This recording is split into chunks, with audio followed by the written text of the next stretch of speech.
I got so much motherfucking design on right now.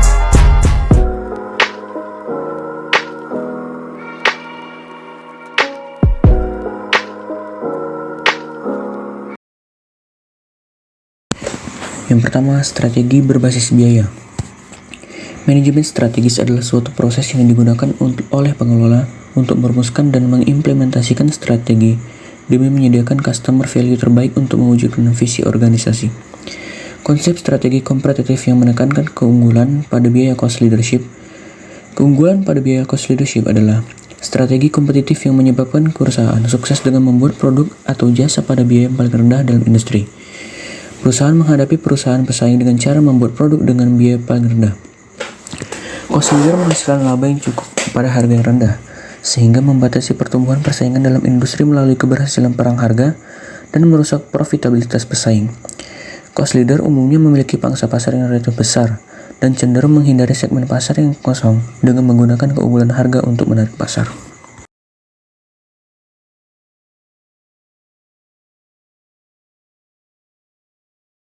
Yang kedua, pengertian biaya diferensial.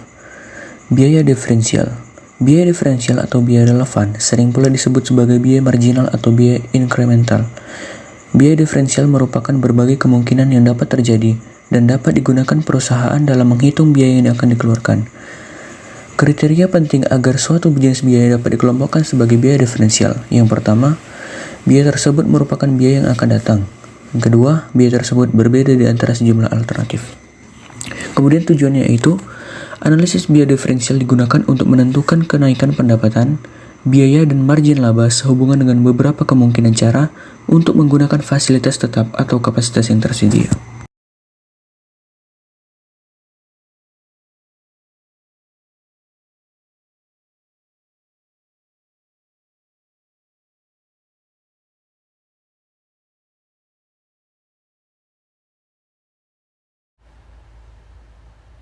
Menerima pesanan tambahan. Nah, terkadang perusahaan yang masih berproduksi di bawah kapasitas terpasang menerima pesanan tambahan dari pelanggan, misal volume produksi awal sebelum pesanan tambahan itu datang dijual dengan harga tertentu, tetapi ketika datang pesanan tambahan, pelanggan menawar dengan harga di bawah harga jual semula. Tentu saja, pihak manajemen perusahaan memiliki pilihan untuk menerima atau menolak pesanan tersebut, karena harga yang diminta pelanggan di bawah harga jual normal. Tetapi pihak perusahaan juga memiliki pilihan untuk menerima pesanan tersebut karena perusahaan belum bekerja sesuai dengan kapasitas terpasang. Persoalannya adalah pada harga jual. Jika menghadapi kasus seperti itu, perusahaan dapat menggunakan analisis biaya diferensial untuk menyelesaikan persoalan tersebut. Contoh kasusnya sebagai berikut. Kapasitas produksi PT Panen Raya per bulan adalah 18.000 unit. Pada pertengahan bulan Januari 2014, perusahaan tersebut telah memproduksi dan menjual 10.000 unit dari produksinya di bulan tersebut dengan harga 14.000 per unit. Harga yang dikeluarkan untuk memproduksi 10.000 unit tersebut adalah disajikan pada tabel berikut. Nah, setelah menjual 10.000 unit produknya, salah satu pelanggan PT Panen Raya yaitu PT Pelangi pada akhir bulan Januari 2014 mengajukan penawaran pembelian sebanyak 6.000 unit produk PT Panen Raya dengan harga 10.000 per unit. Nah, bisakah tawaran tersebut diterima dan mengapa? Untuk membuat 10.000 unit produknya tersebut, PT Panen Raya mengeluarkan biaya total sebesar 117 juta rupiah. Jika perusahaan menghitung total pengeluaran sebagai dasar untuk menghitung biaya per unitnya, maka akan diperoleh nilai sebesar 11.700 per unit. Jika menggunakan dasar perhitungan seperti itu, maka penawaran harga sebesar 10.000 per unit dari PT Pelangi jelas tidak dapat diterima.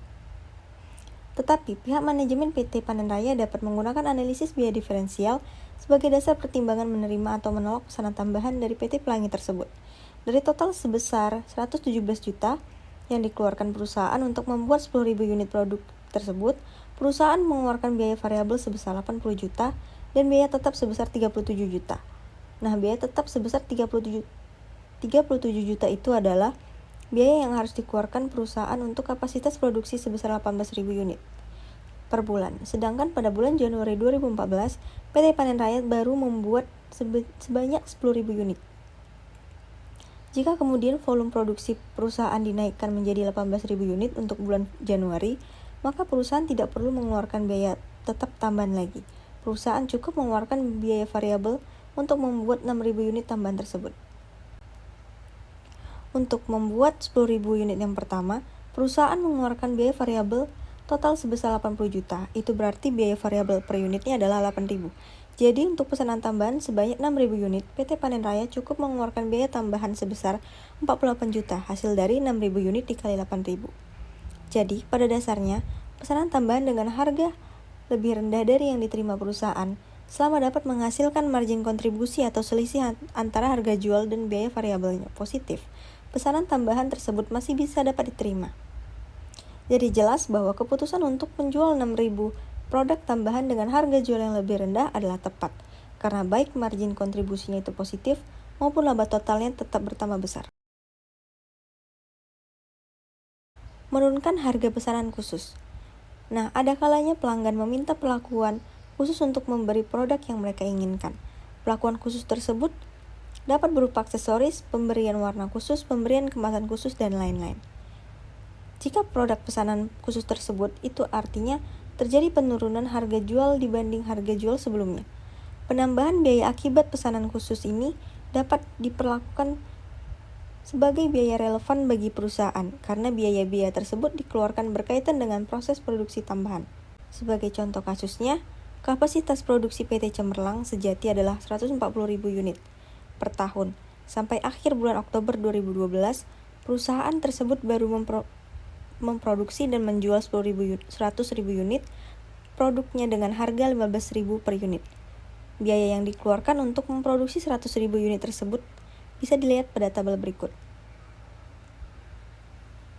Pada akhir bulan Oktober 2012, PT Mitra Karya yaitu salah satu pelanggan PT Cemerlang Sejati memesan 40.000 unit produk dengan spesifikasi khusus.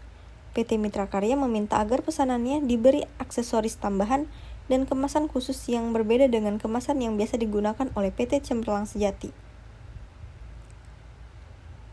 PT Mitra Karya menawarkan harga beli maksimal sebesar 12.000 per unit untuk pesanannya tersebut. Sedangkan biaya tambahan yang harus dikeluarkan oleh PT Cemerlang Sejati untuk menambah aksesoris dari kemasan khusus adalah 1.200 per unit biaya sewa mesin kemasan sebesar 32 juta. Bisakah tawaran tersebut diterima dan mengapa?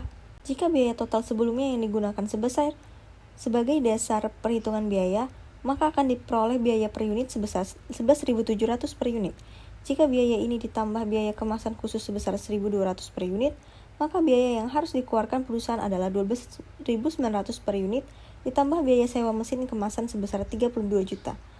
Dengan metode perhitungan seperti ini, jelas harga jual sebesar 12.000 tidak dapat diterima. Tetapi dengan menggunakan analisis biaya diferensial, PT Cemerlang Sejati akan memperoleh hasil perhitungan yang berbeda, sehingga keputusan yang diambil pun juga akan berbeda. Untuk membuat 100.000 unit produk, biaya yang dikeluarkan PT Cemerlang Sejati adalah 370 juta. Kalaupun volume produksinya dinaikkan menjadi 140.000 unit, biaya tetap total yang dikeluarkan tidak akan berubah. Jadi, untuk membuat 40.000 unit tambahan, perusahaan tinggal menambah biaya relevan saja, yang dalam hal ini adalah seluruh biaya variabel ditambah dengan pengeluaran tambahan untuk membuat 40.000 unit tambahan tersebut. Biaya tambahan yang harus dikeluarkan perusahaan untuk membuat 40.000 unit tambahan tersebut adalah 80 juta, yaitu hasil dari aksesoris ditambah kemasan ditambah ongkos sewa mesin sebesar 40.000 unit dikali 1.200 ditambah 32 juta. Ternyata, dengan metode perhitungan yang menggunakan biaya relevan, perusahaan tetap memperoleh margin kontribusi sebesar 80 juta. Sedangkan secara keseluruhan, perusahaan tetap memperoleh laba usaha yang lebih besar yaitu sebesar 410 juta jika menerima pesanan tambahan tersebut dibanding dengan 330 juta jika menolaknya. Keputusan untuk membuat sendiri atau membeli. Umumnya, sebuah perusahaan manufaktur membeli bahan baku dan kemudian memprosesnya menjadi produk jadi. Nah, artinya kegiatan utama perusahaan manufaktur memang membuat suatu jenis produk tertentu. Tetapi ada kalanya perusahaan manufaktur dihadapkan pada suatu pilihan untuk membuat sendiri produknya seperti semula atau membelinya dari pihak lain. Pilihan memberi dari pihak lain muncul karena beberapa sebab. Misalnya, karena harga beli dari perusahaan lain lebih murah, kapasitas produksi perusahaan sulit ditambah, dan sebagainya. Jika kondisi seperti itu yang dihadapi, maka perusahaan dapat menggunakan analisis biaya diferensial sebagai metode untuk menyelesaikan masalah tersebut. Sebagai contoh kasusnya, kapasitas produksi PT Panen Raya per bulan adalah 18.000 unit. Pada pertengahan bulan Januari 2014, perusahaan tersebut telah memproduksi dan menjual 10.000 unit dari produksinya di bulan tersebut dengan harga 14.000 per unit. Biaya yang dikeluarkan untuk memproduksi 10.000 unit adalah sebagai berikut. Bisa dilihat pada tabel tersebut. PT Panamera, sebuah perusahaan yang membuat produk yang sama dengan PT Mitra Usaha, menawarkan untuk menjual produknya kepada PT Mitra Usaha dengan harga 9.000 per unit. Jika tawaran ini diterima, PT Mitra Usaha tinggal membelinya dari PT Panamera dan menjualnya kepada Departemen Pertanian. Keputusan apakah sebaiknya harus diambil oleh manajemen PT Mitra Usaha, membeli dari PT Panamera atau membuat sendiri produk tersebut? Mengapa? Dari tabel perhitungan tersebut, terlihat bahwa jika PT Mitra Usaha membuat sendiri produknya dan menjualnya dengan harga 15.000 per unit, jika akan dihasilkan laba usaha sebesar 330 juta. Sedangkan jika PT Mitra Usaha membelinya dari PT Panamera dengan harga 9.500 per unit, harga yang akan dihasilkan laba usaha sebesar 180 juta. Nah, hal itu terjadi karena PT Mitra Usaha masih harus menanggung seluruh biaya tetap yang ada ditambah harus membeli produk jadinya dari PT Panamera dengan nilai total sebesar 950 juta. Laba usaha sebesar 180 juta akan diperoleh jika PT Mitra Usaha memutuskan untuk membeli dari PT Panamera dan tidak menggunakan sama sekali mesin dan fasilitas produksi yang dimilikinya. Dengan asumsi seperti itu, berarti pilihan untuk membuat sendiri produknya akan lebih menguntungkan perusahaan. Anggaplah PT Mitra Usaha membeli dari PT Panamera dan mesin yang menganggur dapat disewakan pada pihak lain dengan pendapatan sewa sebesar 200 juta per tahun atau digunakan untuk membuat sendiri produk tambahan sebanyak 40.000 unit dengan harga jual sebesar 15.000 per unit. Keputusan apakah yang sebaiknya harus diambil oleh manajemen PT Mitra Usaha, membeli dari PT Panamera atau membuat sendiri produk tersebut? Mengapa? Berdasarkan data tersebut, jelas terlihat bahwa jika perusahaan memilih untuk membeli 100.000 unit dari produk PT Panamera dan kemudian menggunakan fasilitas produksinya untuk membuat produk tambahan sebanyak 40.000 unit, maka akan dihasilkan laba paling besar. Jadi, alternatif ini merupakan pilihan yang paling menguntungkan perusahaan. Sebagai contoh, jika keputusan PT Mitra Usaha untuk membeli dari PT Panamera dan membiarkan fasilitas produksinya tidak berfungsi sama sekali, hal itu akan menyebabkan 40% dari total biaya yang ditetapkan dapat dihindarkan. Keputusan untuk menyewakan fasilitas produksi kepada pihak lain juga dapat mengurangi sebanyak 20% dari total biaya tetap. Munculnya biaya tetap yang dapat dihindarkan ini akan menghasilkan perhitungan biaya alternatif yang berbeda dari terlihat pada tabel berikut ini. Untuk manfaat yang keempat adalah keputusan untuk meneruskan atau menghentikan operasi. Nah, ada kalanya perusahaan dihadapkan pada situasi di mana aktivitas operasi terus mengalami kerugian yang tidak bisa dihindarkan. Nah, kerugian yang terjadi diakibatkan oleh berbagai faktor yang tidak dapat dikendalikan langsung oleh perusahaan, seperti tingkat persaingan yang tinggi, kegagalan perusahaan meningkatkan pangsa pasarnya, harga jual produk yang terlalu tinggi, daya beli masyarakat yang rendah, dan berbagai faktor lainnya. Nah, berbagai faktor tersebut dapat mengakibatkan perusahaan mengalami kerugian usaha yang tidak dapat diatasi dalam waktu singkat. Karena itu, pihak manajemen mulai mempertimbangkan menutup operasinya untuk sementara di wilayah pemasaran tertentu akibat kerugian yang dialami tersebut. Nah, akan tetapi menutup operasi di suatu wilayah pemasaran tertentu, khususnya dalam jangka pendek, tidak selalu menjadi pilihan yang paling menguntungkan bagi perusahaan, karena perusahaan harus menanggung biaya tetap dalam suatu periode tertentu, walaupun aktivitas usaha dihentikan untuk jangka waktu tertentu. Lain halnya kalau perusahaan menutup usaha secara permanen dan melikuidasi seluruh asetnya. Taksiran biaya yang akan dikeluarkan untuk membuat 100.000 unit tersebut pada tahun 2014 adalah sebagai berikut tabelnya. Nah, kemudian sejak tahun 2010 perusahaan ini terus mengalami kerugian yang disebabkan karena ketidakmampuan perusahaan menjual dengan harga di atas 12.000 per unit. tapi hanya mampu menjual dengan harga maksimal 10.500 per unitnya akibat persaingan yang ketat, yaitu para pesaing menjual produknya kurang dari 10.000 per unit. Pada akhir bulan November 2013, manajemen PT Mitra Usaha mempertimbangkan untuk menutup cabang Batam tersebut pada awal tahun 2014. Nah, benarkah keputusan menutup cabang Batam tersebut? Mengapa? Nah, jika ditutup, biaya dapat dihapus oleh PT Mitra Niaga hanyalah biaya variabel. Nah, sedangkan biaya tetapnya tidak dapat dihapus. Oleh karena itu, walaupun perusahaan berhenti beroperasi dan berhenti berproduksi, biaya tetap yang ditanggung perusahaan tidak dapat dihapus begitu saja. Nah, perbandingan biaya berikut akan memperjelas keputusan yang harus diambil oleh perusahaan. Berikut tabel sudah kami tampilkan. Dalam contoh kasus sebelumnya, alternatif menghentikan aktivitas produksi mengakibatkan perusahaan dapat menghindarkan sebesar 60% biaya tetapnya, dan jika fasilitas produksinya tidak digunakan sama sekali atau disewakan, fasilitas produksinya kepada pihak lain yang akan menghasilkan pendapatan sewa sebesar 175 juta per tahun, yang dapat menghindarkan biaya tetap sebesar 30%, maka perhitungan biaya diferensial menunjukkan hasil sebagai berikut, sudah kami terterakan dalam tabel. Nah, dengan hasil perhitungan seperti ini, maka alternatif untuk menghentikan aktivitas produksi dan menyewakannya kepada pihak lain adalah pilihan yang paling menguntungkan untuk perusahaan. Kemudian manfaat yang terakhir adalah keputusan menjual langsung atau memprosesnya lebih lanjut. Nah, perusahaan yang menghasilkan produk tertentu terkadang pasti memiliki peluang untuk menjual produknya secara langsung atau memprosesnya lebih lanjut dengan harga jual yang lebih tinggi. Nah, jika fasilitas produksi yang dimiliki suatu perusahaan memungkinkan untuk memproses produk tersebut menjadi produk lanjutan, maka untuk melakukan perusahaan tinggal mengeluarkan biaya variabel tambahan saja. Nah, biaya tambahan tersebut adalah biaya yang relevan dengan kebutuhan memprosesnya menjadi produk lanjutan. Nah, jika perusahaan memiliki pilihan semacam itu, maka tinggal dihitung alternatif laba yang akan diperoleh dengan berbagai alternatif penjualan produk tersebut.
Setelah melihat tabel sebelumnya, nah pilihan mana yang harus diambil oleh manajemen PT Sandang Indah?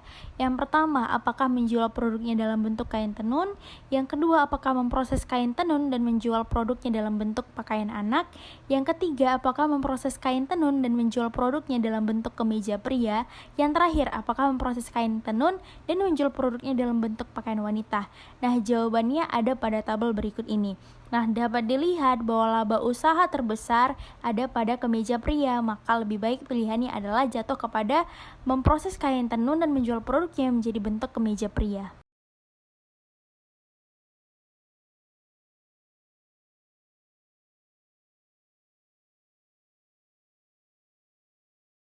Untuk materi keempat yaitu hubungan analisis biaya dengan titik impas.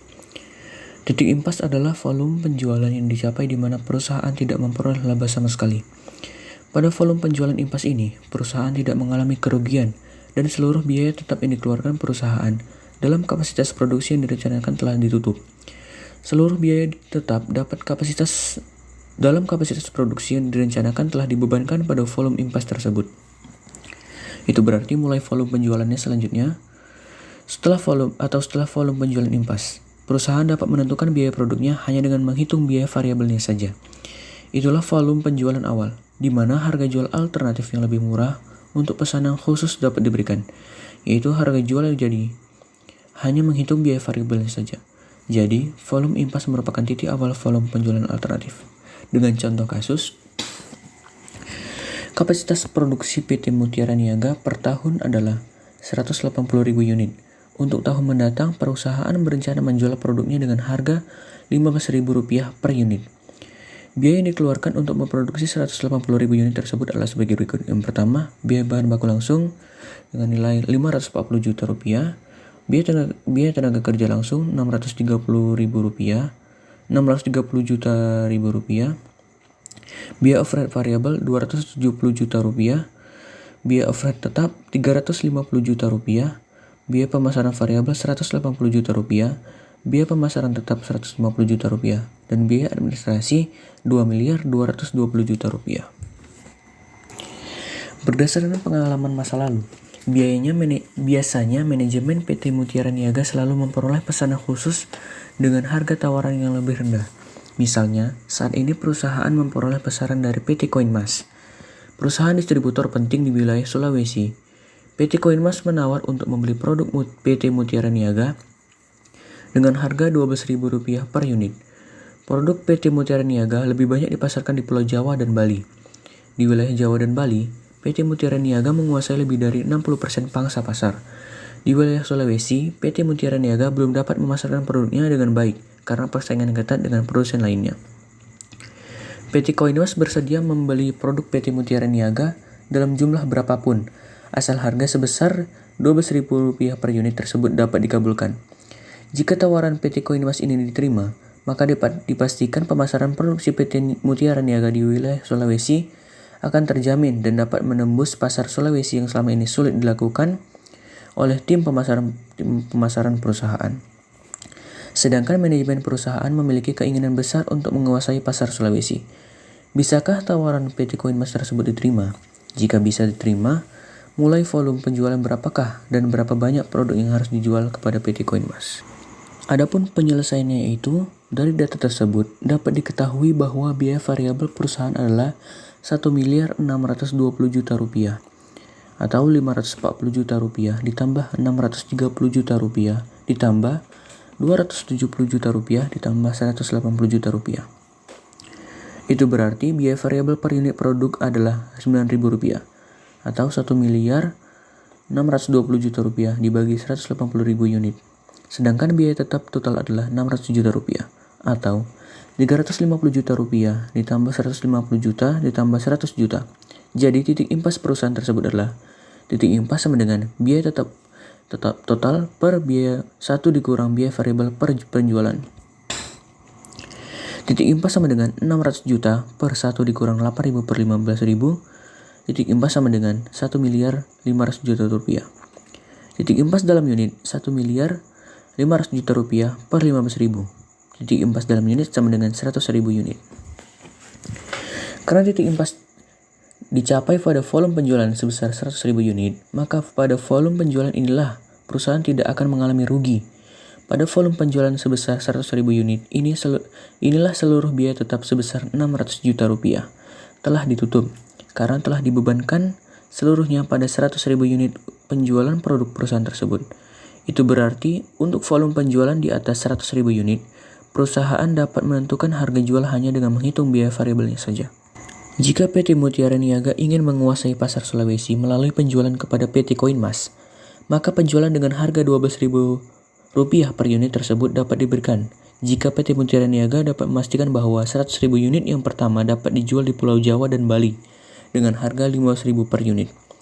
Jika volume penjualan sebesar 100.000 unit dapat dipastikan di Pulau Jawa dan Bali, maka volume penjualan dari 100.000 unit dapat dilakukan dengan hanya mempertimbangkan biaya variabelnya saja. Jika keinginan untuk menguasai pasar Sulawesi tersebut sangat kuat, perusahaan dapat menjual kepada PT Koinmas sebanyak 80.000 unit, yaitu volume kapasitas produksi dikurangi volume penjualan impor. Materi yang kelima yaitu pengaruh analisis biaya terhadap anggaran laba. Jika dalam pelaksanaannya, kemudian perusahaan mengubah harga jual menjadi lebih rendah, berperan langsung perolehan laba usaha perusahaan. Tetapi jika perusahaan mempertimbangkan faktor lain seperti keinginan untuk menguasai pasar di suatu wilayah tertentu, maka ketidakmampuan perusahaan untuk mencapai laba yang dianggarkan dapat ditolerir. Dengan harapan, setelah pasar dikuasai, perusahaan dapat mengubah kebijakan penjualan pada waktu mendatang.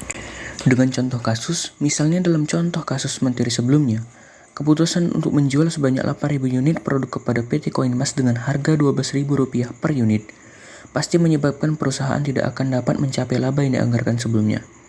Dengan keterangan, penjualan anggaran sebesar 2 miliar 700 juta, realisasi 2 miliar 460 juta, dan biaya yang pertama biaya bahan langsung 540 juta di anggaran, dan realisasi 630 juta.